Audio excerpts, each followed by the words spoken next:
So I'm going to be 35 next week, and I kind of feel like 35 is this magical number where suddenly you're old enough to really claim you've got some life experience. I'll do the math for you. That means I was born in 1983. Some groups would say that I'm millennial. I am absolutely not a millennial. I'm a 90s kid, not this century kid at all. Matter of fact, I graduated high school the first year of this century. So I'm not a millennial. I'm in that weird 6 to 7 year period of the late 70s and early 80s that doesn't really have its own label. I'm not Generation X at all. I was raised by parents that are older than most of my peers' parents are. My dad was born on the day World War II ended. And I tell you all this because it kind of gives you a little bit of a perspective of what I'm about to say in this video and why I feel the way I feel about certain things. I purposefully don't use Facebook for much more than bragging about my kids and posting pictures of my life. I have a very private account. I have a lot of friends on my account, but it's pretty locked down, and it's really just for me to document my life for my kids one day. But I do use social media. I'm on Facebook. I'm on Instagram. I have a Twitter account that's where I follow all the news because I don't watch the news on television. And I obviously heard about this school shooting in Florida yesterday. And I've seen, like I see every time there's a mass shooting on social media, all of the knee-jerk reactions and everybody's up in arms and upset, and it's totally understandable. It's devastating every time it happens. I vividly remember the school shooting in Springfield at Thurston in 1998. I was a freshman in high school, and our high school's principal, his daughter, was a student at Thurston. So it was a hard day in May of 1998, and it's the closest I've ever been to one of those. I was at my child's school earlier this year when we had a credible bomb threat, and I was there for hours with the evacuated students and staff.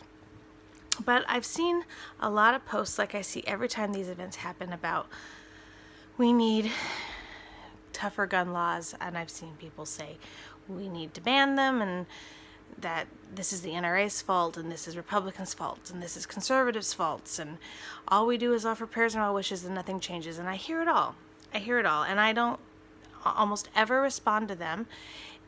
Same reason I don't usually post stuff on Facebook about it, because quite frankly, I think it's fruitless.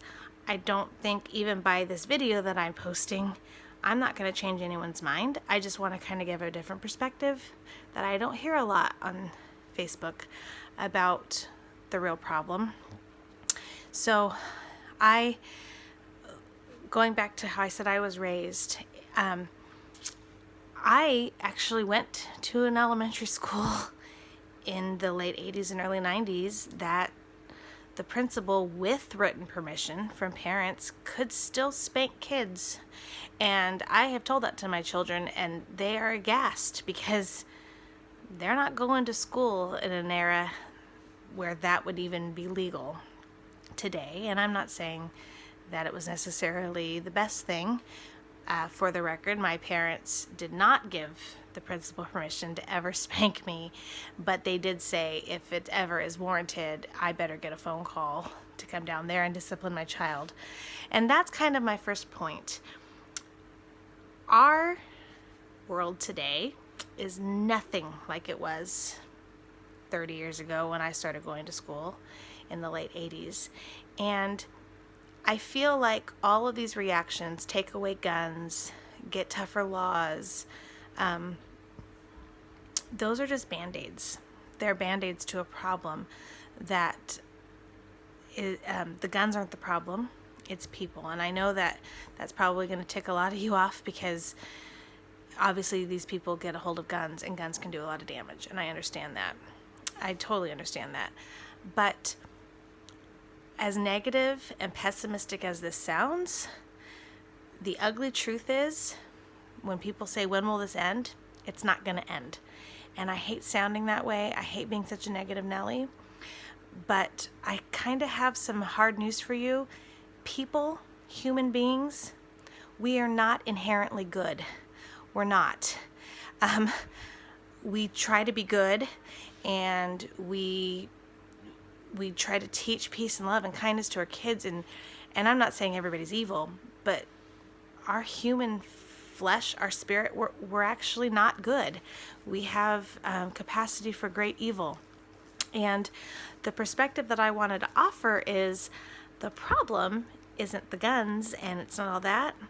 The problem is our world today, and our homes in this country are completely damaged. The breakdown of the home, not the family, which that is a huge problem. The breakdown of the home today, I am going to say, is one of the major root causes of this problem in this country with mass murders and school shootings and everything else. I want to be really clear. I'm not talking about that it's because we no longer have a patriarchal society where we have the dad and the stay-at-home mom and the 2.3 kids. That's not what I'm talking about. Some of the best, most well-adjusted, loving kids I have worked with in schools come from either single-parent homes, two gay dads, gay moms. It doesn't matter. And some of the most troubling kids, or kids that have struggles, come from that traditional two-family mom and dad married home. So I don't buy into that, but I do buy into that our homes in this country are deteriorating. Families aren't connecting anymore. I was at dinner on Valentine's Day, and we were just as guilty of it, of being on our phones at a family dinner. Granted, it was, the boys wanted to look at pictures from our trip, and we were taking pictures with each other and stuff like that. But when I looked around the restaurant, I saw couples, families, and so many of them were staring at a screen on their phone. They're not connecting with each other. Kids and parents aren't talking to each other, and that is a humongous problem today. Communication is key to any relationship. That's one problem, is families are not connecting anymore. Whatever your family looks like, it's so important to stay connected. The other thing that's happening, I have seen greatly since I became a mom 12 years ago, is we are no longer, as a society, disciplining children. We're redirecting them, and we're giving them consequences, but I feel strongly that we have removed discipline from the home and definitely from the school. Now, when I say discipline, I don't mean spanking automatically. Yes, that's a form of discipline. I'm talking about doing things that correct behavior. Redirecting a child that's throwing a temper tantrum will be a band-aid. But finding out why the tantrum is being thrown, figuring out what to do about it, giving appropriate discipline, and correcting their behavior. That's not happening anymore. Children are not being taught to be accountable for their actions. They're being taught that it's not their fault. Yes, they're being given trophies for just showing up and participating. They're not allowed to feel bad about themselves. And they're told that they're special. Well, everyone's special. It's just, we're all unique. Everybody is. Some more unique than others, some more special than others. But when we remove discipline, we shouldn't be shocked when a child lashes out. This young man, for all accounts that I've read, was a foster child who was adopted. He had countless signs that things were going on, that he was a threat and a danger, and they got ignored. And that simply can't happen. But again, I go back to, why was he in foster care? Breakdown of his home and his family. And until we do something about that, this is never going to end. I know that some of you are going to be listening to this, and I'm probably going to offend some of you, and I'm not going to apologize for that, because I think being offended is completely subjective, and I'm not trying to offend. So if you're offended, that's your problem. I'm not going to apologize for how I feel. But I think until we flip in this society and we start teaching our children that there are consequences for your choices, the world is not owed to you.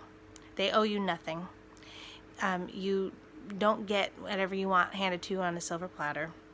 And more importantly, if we don't start connecting in our homes and restoring our families in whatever form they come in, this is just going to get worse. And the sad thing is I feel that it is going to get worse. You know, I keep hearing, when will this end? I'm a Christian. I have a perspective of life. I view it through the lens of eternity. I have a kingdom mindset, and it's not here on earth. I believe one day, when my time on this earth is done, I'm going to heaven. And that's kind of how I view life. And so I always tell my kids when these things happen, and this is why we look forward to Christ returning and taking us home. And as negative as it sounds, this will not end until that day comes. And so our job now, and our responsibility now, is to do everything we can to teach our children empathy. That is so important. We need to teach them to feel for other people, to put themselves in other people's shoes, to not be afraid to reach out to that weird and different kid. It's something that is just going away very quickly in this country, and I think a lot of it is because of social media. We have to teach our kids that while we're here, but we also have to remember that if you do have a Christian way of thinking about things, you have to remember this is not our home. This is only temporary. And anytime these things happen, instead of the knee-jerk reactions and getting angry and debating and yelling at everybody, whether it be on social media or debating, we need to respond in love and kindness. We need to hug our children tighter. We need to not hide from them the fact that there is evil in this world, that people have great capacity for it. And we need to just continue to teach love and respect of each other. And I think that if enough people start doing that, that's the only way we're going to ever see change. So anyway, that's my thoughts. That's my perspectives. Again, I'm not going to apologize for it. If I offended you, that's your problem. It's not my goal. I don't want anyone to be offended, but that's what it is. And that's my views. Thanks.